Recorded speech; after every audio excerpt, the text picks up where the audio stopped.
Saya akan berbicara tentang satu hal di dalam kehidupan kita di mana Allah tidak dapat berbuat banyak.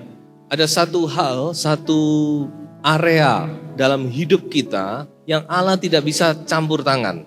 Allah tidak bisa berbuat apa-apa kecuali kita yang berbuat. Nah, itulah yang dinamakan dengan komitmen. Jadi komitmen ini kita yang harus membuat. Tuhan tidak bisa membuat komitmen bagi kita. Tetapi kalau kita lihat dalam Alkitab itu banyak berbicara tentang komitmen. Kata komitmen ini memang diambil dari bahasa Inggris tapi sudah dibakukan ke dalam bahasa Indonesia. Jadi arti dari to commit itu melakukan suatu pekerjaan atau melakukan satu tugas. Arti yang kedua, kita melibatkan diri, kita mengikatkan diri kita kepada satu tanggung jawab atau satu kewajiban. Atau arti yang ketiga yaitu kalau kita menyerahkan diri kita, membuat satu penyerahan diri kepada seseorang. Nah sebab itu kata komitmen ini kalau saya boleh rangkum kurang lebih artinya begini. Yaitu kita mengikatkan diri atau kita berjanji kepada diri kita sendiri untuk melakukan suatu tugas atau suatu tanggung jawab atau melakukan satu kewajiban dengan penuh penyerahan diri. Jadi sederhananya seseorang yang mempunyai komitmen itu seorang dia mempunyai satu janji kepada diri sendiri dan dia melaksanakan janji itu dengan segenap hatinya. Itu berkomitmen. Nah saudara-saudara, mengapa saya berbicara tentang komitmen? Karena di dalam kehidupan kekristenan kita, banyak hal itu kita bertumbuh melalui komitmen demi komitmen, saudara. Ketika kita mulai berkomitmen melakukan sesuatu, di situ kita mulai bertumbuh. Ada orang berkomitmen saya mau doa pagi.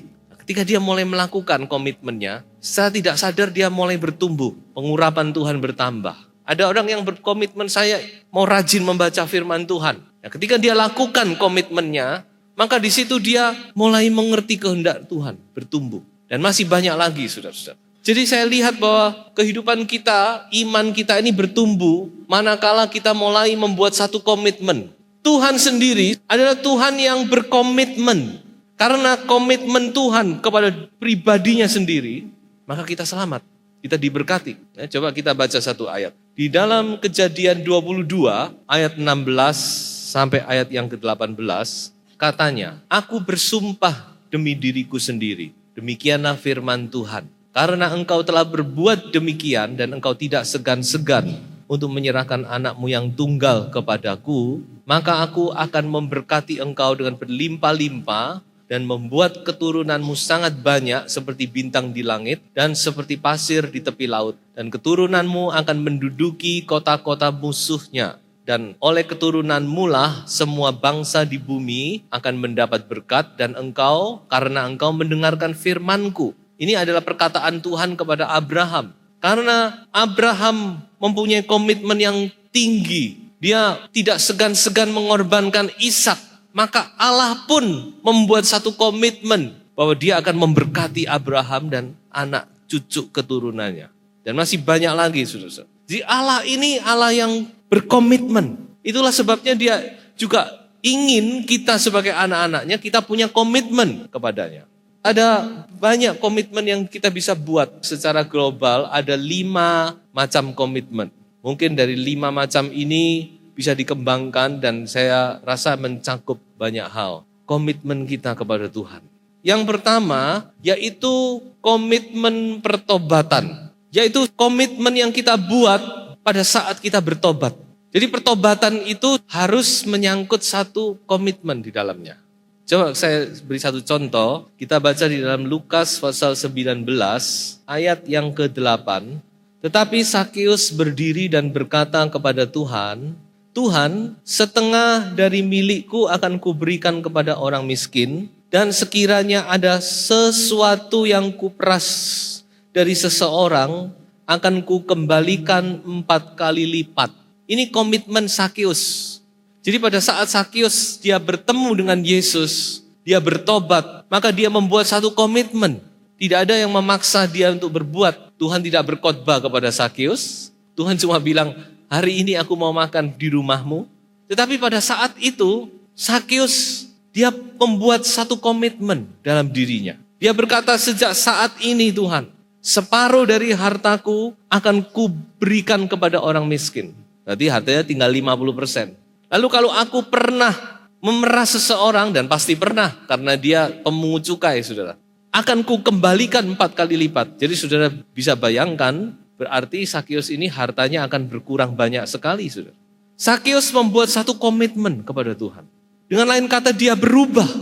Dia bukan lagi Sakeus yang dulu, yang cuma tahu memeras orang, yang menekan, menindas orang, yang menipu sana sini. Tetapi sekarang dia berubah, saudara-saudara. Ada perubahan, ada komitmen yang dia buat di hadapan Tuhan. Inilah komitmen bertobatan. Jadi pertobatan itu menyangkut perubahan. Seseorang dikatakan bertobat kalau dia mau berubah.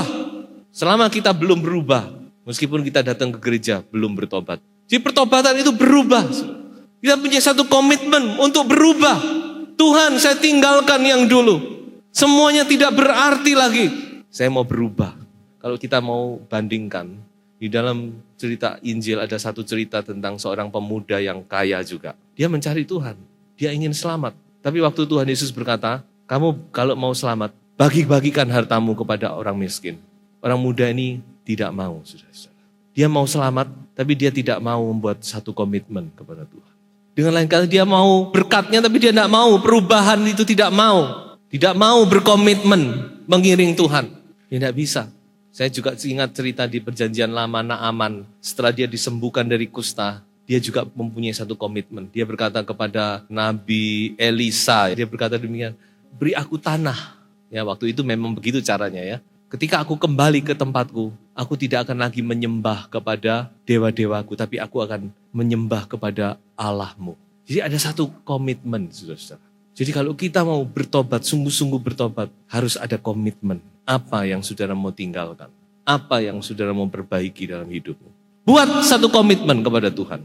Yang kedua, komitmen pengudusan diri, saudara. Coba kita lihat satu ayat di dalam Daniel pasal 1 ayat 8. Ini satu contoh saja.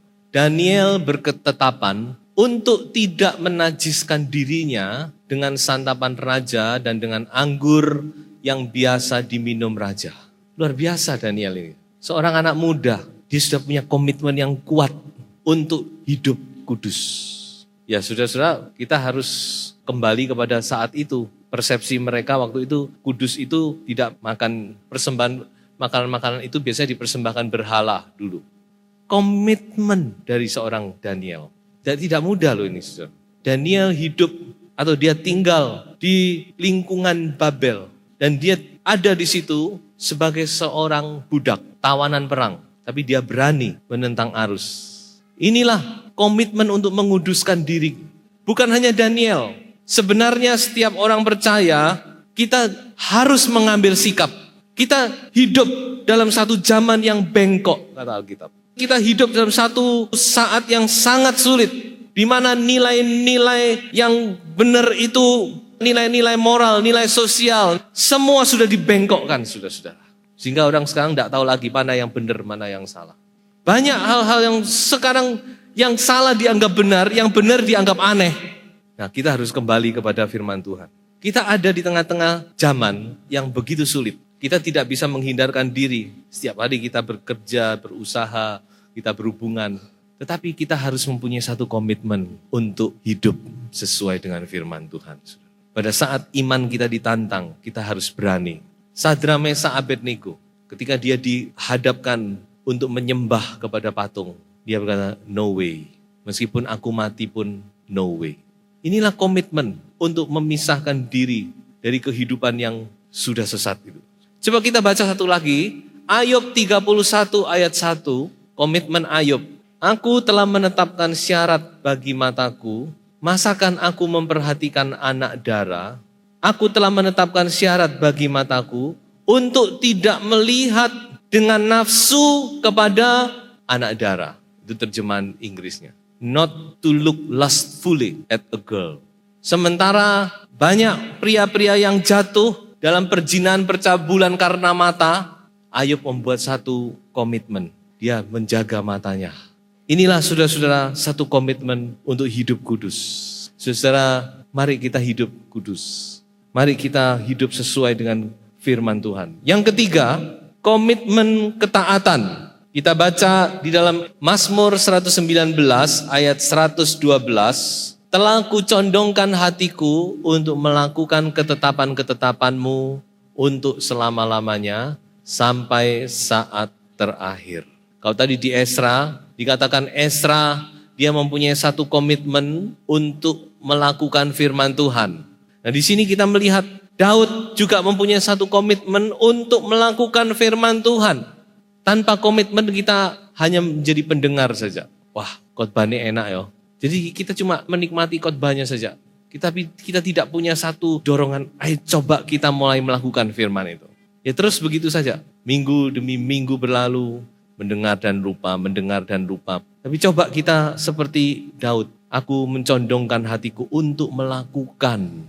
Punya satu komitmen untuk mulai melakukan. Meskipun cuma sedikit kita coba melakukan firman Tuhan. Lakukan firman Tuhan itu. Amin. Yang keempat, komitmen kesetiaan. Yosua 24 ayat yang ke-15.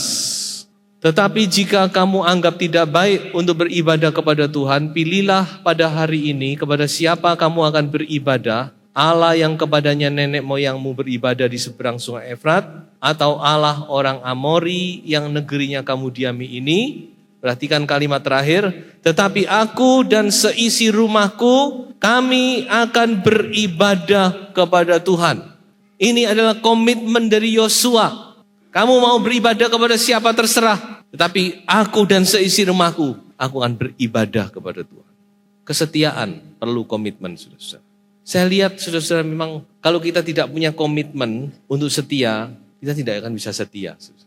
Ada anak-anak Tuhan yang begitu gampang meninggalkan Tuhan, meninggalkan gereja. Tidak punya satu komitmen untuk setia. Tetapi ada, saya melihat juga anak Tuhan yang punya komitmen untuk loyal, untuk setia. Dan inilah saya yakin yang dicari oleh Tuhan. Kesetiaan saudara. Dan itu berangkat dari satu komitmen. Saudara mau apa tidak? Mau setia atau tidak? Kalau saudara punya komitmen, aku mau tetap setia. Aku mau tetap ada di sini. Ya setia. Kalau saudara punya komitmen, ada masalah dikit, amblas. Komitmen menentukan. Saya yakin orang yang punya komitmen yang setia, Tuhan akan berkati. Saudara ingin punya anak yang setia, jadilah orang tua yang setia. Kalau saudara tidak setia, gimana mau ngasih contoh anak saudara? Ayo, punyailah, milikilah satu komitmen untuk setia, loyal. Mari saudara, jadilah orang percaya yang punya satu komitmen yang setia kepada Tuhan. Dan yang terakhir, komitmen penyerahan diri secara total. Ini saya rasa yang paling tinggi, saudara-saudara. Menyerahkan diri saudara secara total kepada Tuhan. Ketika Maria, dia mau dipinjam kandungannya, dia membuat satu penyerahan kepada Tuhan. Tuhan, aku ini hambamu. Jadilah kepadaku menurut rencanamu. Itu tidak mudah, saudara. Seorang gadis dalam bertunangan dengan seseorang pria yang dia kasihi, tiba-tiba dia harus mengandung. Tapi Maria berkata, kalau itu memang kehendakmu, jadilah padaku menurut kehendakmu. Dia menyerah, membuat satu komitmen di hadapan Tuhan. Mari kita baca sebagai ayat terakhir dalam Matius 26 ayat 42. Lalu ia pergi untuk kedua kalinya dan berdoa, katanya, ya Bapakku, jikalau cawan ini tidak mungkin lalu, kecuali apabila aku meminumnya, jadilah kehendakmu. Ya, membuat satu penyerahan diri kepada Tuhan. Tuhan, ini kalau memang kau mau, jadilah. Ini tidak mudah, saudara ya. Ini perlu pergumulan. Karena Tuhan Yesus sendiri bergumul. Di Getsemani dia bergumul dengan dirinya sendiri, saudara-saudara. Kalau dirinya dia tidak mau minum ini. Ini cawan murka Allah. Cawan yang tidak enak, yang pahit. Secara dagingnya dia tidak mau. Meskipun dia juga Tuhan, tapi dia juga manusia. Dia bergumul. Dan pada akhirnya dia membuat satu penyerahan. Tuhan, kalau itu memang kehendak-Mu, jadilah. Dan kita selamat. Kalau Tuhan Yesus tidak membuat satu komitmen waktu itu, dia tidak mau menyerahkan dirinya sepenuh kepada Tuhan, tidak ada kita, saudara. Jadi keselamatan itu dimulai dengan satu komitmen. Saudara sebagai seorang ayah, sebagai seorang suami, kalau saudara tidak membuat satu komitmen menjadi seorang ayah yang baik, menjadi seorang suami yang baik, saudara tidak akan bisa menyelamatkan keluarga. Saudara. Demikian juga dengan wanita, seorang istri, seorang ibu. Saudara mau menyelamatkan generasi yang akan datang, saudara harus punya komitmen kepada Tuhan. Tuhan, apapun yang terjadi, biar kehendak-Mu yang jadi. Buat satu komitmen, saudara. Sudah berapa lama saudara mengiring Tuhan? 5 tahun, 10 tahun, 15 tahun, 20 tahun. Sampai di mana iman saudara? Tahun demi tahun berjalan, cuma gitu-gitu tok. Karena saudara tidak pernah membuat komitmen di hadapan Tuhan. Buat satu komitmen bahwa Tuhan, aku mau mengasihi Engkau lebih lagi. Aku mau lebih lagi dekat kepadamu. Aku mau lebih. Aku mau menjadi suami yang baik. Aku mau meninggalkan yang tidak benar, yang tidak berkenan. Aku mau hidup menurut firman-Mu. Komitmen apapun juga. Tuhan tunggu dan Tuhan senang. Saudara. Tuhan menanti komitmen kita. Komitmen apa yang kita mau buat? Ya, Maria sudah membuat satu komitmen. Kalau itu kehendak-Mu, jadilah padaku. Ya, mungkin kita tidak seperti Maria. Ini komitmen yang luar biasa. Tetapi Tuhan mau kita mempunyai satu komitmen. Tuhan memberkati kita semua.